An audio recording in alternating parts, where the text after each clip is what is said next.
নমস্কার প্রিয় দর্শক বন্ধুগণ, প্রভু কৃপা চ্যানেলটিতে আপনাদেরকে আমি স্বাগত জানাই। আশা করি ঠাকুরের আশীর্বাদে আপনারা সবাই মঙ্গলে আছেন।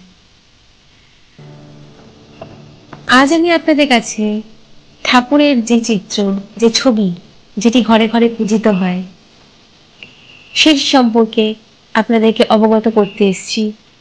এই যে ঠাকুরের এই যে চিত্র, এই যে ছবি, এই ছবির পিছনে রহস্যের কথা।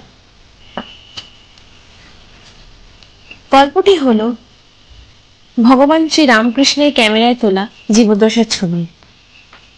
ভগবানের কি ছবি তোলা যায়?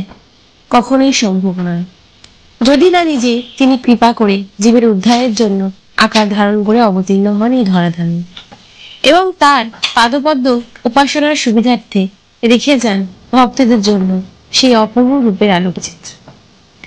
আমাদের প্রাণের ঠাকুর অবতার বরিষ্ঠ শ্রী রামকৃষ্ণ তাই তো মানুষ হয়ে লীলা করবার জন্যে, মানুষের পরিত্রাণের জন্যে মনুষ্য জন্ম নিলেন 18ই ফেব্রুয়ারি 1836 সালে এবং দেহলীলা অন্তে প্রত্যাবর্তন করলেন 16ই আগস্ট 1886 সালে। আর এই 50 বছরে কৃপাময় ঠাকুরের অপার করুণায় সম্ভব হয়েছে তাঁর 3টি ছবি ক্যামেরায় ধরে রাখতে। 3টি ছবিতেই পরিস্ফুটিত তার অতীন্দ্রিয় ব্রহ্মানন্দের ভাব। এই 3টি ছবি জগতের ইতিহাসে প্রথম কোনো অবতারের আলোকচিত্র। জগৎবাসী প্রথম দেখল নিরাকারের কায়িক ভান্ত। তবে এই তথ্য জেনে রাখা দরকার, জীবদ্দশাতে তাঁর 4টি ছবি নেওয়া হয়েছিল, যার তৃতীয়টি নেগেটিভ সহ গঙ্গায় বিসর্জন দেওয়া হয়। ঠাকুরের প্রথম ছবি, আমি যেই ছবিটি স্ক্রিনে আপনাদের কাছে শেয়ার করেছি, ছবিটি দেখুন। ঠাকুরের প্রথম ছবি শ্রী কেশবচন্দ্র সেনের বাসভবন কমলকুটিরে তোলা হয়। দিনটি ছিল 21শে সেপ্টেম্বর 1879 সাল। ঠাকুর তার ভাগ্নে হৃদয়রাম মুখোপাধ্যায়কে নিয়ে ব্রাহ্মোৎসবে যোগ দিতে সেখানে গিয়েছিলেন। সচ্চিদানন্দ বিগ্রহ রূপানন্দ ভোগ গানটি শুনে তিনি ভাবে বিভোর হয়ে দাঁড়িয়ে পড়েন। বাম হস্ত বুকের উপর ন্যস্ত হল এবং দক্ষিণ হস্ত ঊর্ধ্বভাগে। 5টি আঙ্গুলের অনামিকা এবং মধ্যমা অঙ্গুষ্ঠের অগ্রভাগে ছুঁয়ে তর্জনীয় কনিষ্ঠা সোজা দাঁড়িয়ে অপূর্ব মৃগমুদ্রা ধারণ করলেন। ঠাকুর তখন সম্পূর্ণ সমাধিস্থ, ঠোঁটে স্বর্গীয় হাসি। স্বামী অদ্ভুতানন্দ সেই স্বর্গীয় হাসিকে বর্ণনা করলেন যেন ফুটি ফাটা। পিছনে দাঁড়িয়ে আছে ভাগ্নে হৃদয়রাম ও জনকয়েক ব্রাহ্মণ ভক্ত নিচে বসে আছে। এইটি ক্যামেরাতে তোলা ভগবান শ্রী রামকৃষ্ণের প্রথম ছবি। এই ছবি প্রসঙ্গে স্ট্রিং পরে 2রা এপ্রিল 1882 সালে শ্রী শ্রী রামকৃষ্ণ কথামৃততে লিখেছেন 21শে সেপ্টেম্বর 1879 কমলকুটিরে উৎসবে যোগদান করিতে লইয়া যান। এই সময় সমাধিস্থ হইলে ব্রাহ্মভক্তের সঙ্গে তাহার ফটো লওয়া হয়। ঠাকুর দণ্ডায়মান সমাধিস্থ, হৃদয় ধরিয়া আছেন। ঠাকুরের দ্বিতীয় ছবি, দ্বিতীয় ছবিটি তোলা হয় 10ই ডিসেম্বর 1881 সালে। ঠনঠনিয়া রাজেন্দ্রনাথ মিত্রের বাড়িতে উৎসবে যেতে পথে ঠাকুর শিমুলিয়ায় মনমোহন মিত্রের বাড়িতে আসেন।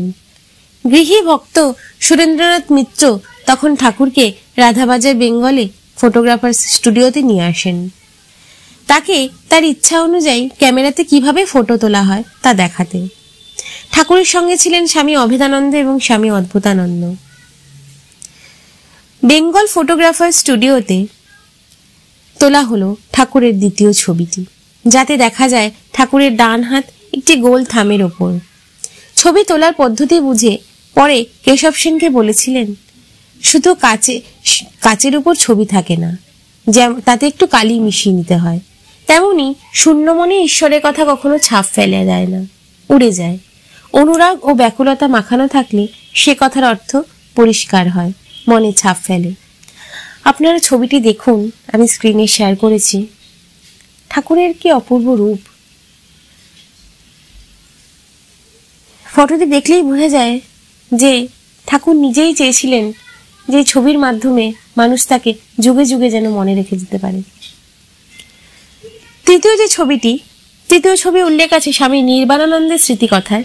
ভক্ত রামচন্দ্র দত্ত সেই ছবিটি তুলে ঠাকুরকে দেখালে ঠাকুর বলেন, আমি কি এত রাগী? ঠাকুরের মনোপুত হয়নি মনে করে নেগেটিভ সহ সেই ছবিটি তিনি গঙ্গায় বিসর্জন দেন।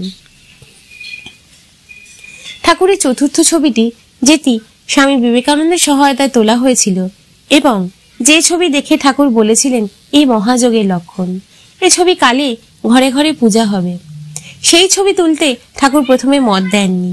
1883 সালের অক্টোবর মাসের এক রবিবারে, দিনটি সঠিক জানা যায়নি, তবে 1883 সালের অক্টোবরে রবিবার 7, 14, 21 ও 28 তারিখ পড়ে। সুতরাং এই 4টি দিনের মধ্যে যে কোনো একটি দিন হবে। নরেন্দ্রনাথের বন্ধু ও ঠাকুরের ভক্ত ভবনাথ চট্টোপাধ্যায় ফটোগ্রাফার নিয়ে দক্ষিণেশ্বরে এলেন ঠাকুরের ছবি তুলবেন বলে। ঠাকুর ছবি তুলতে রাজি হলেন না। ভবনাথ হতাশ হলেন। তখন বন্ধু নরেন্দ্রনাথ এগিয়ে এলেন সাহায্য করতে। ঠাকুর তখন রাধাকান্তজির মন্দিরে উত্তর দিকে চাতালে পায়চারি করছিলেন। নরেন্দ্রনাথ ঠাকুরের সঙ্গে পায়চারি করতে করতে ভগবত প্রসঙ্গ শুরু করেন। একসময় দুজনেই চাতালে বসে পড়েন। ভগবত চর্চা করতে করতে ঠাকুর পূর্ণ সমাধিতে চলে গেলেন। বাহ্য শরীর নিথর নিস্পন্দ। এই অবস্থায় তোলা হলো চতুর্থ ছবিটি, যা নাকি আজ ঘরে ঘরে পূজিত হয়। মন্দিরে মন্দিরে এই ছবিরই প্রতিমূর্তি পূজা করা হয়। ছবির উপরের দিকে অর্ধচন্দ্রাকৃতি আকারের ছোট্ট ইতিহাস আছে। ছবিটি তোলবার পর আকস্মিকভাবে ফটোগ্রাফারের হাত থেকে নেগেটিভ কাঁচটি পড়ে গিয়ে উপর দিকের কোণ ভেঙে যায়। তখন উপর দিকের কাঁচ অর্ধচন্দ্রাকৃতি আকারে কেটে ফেলা হয় এবং তাই ছবির উপরে আমরা দেখি অর্ধচন্দ্রাকৃতি।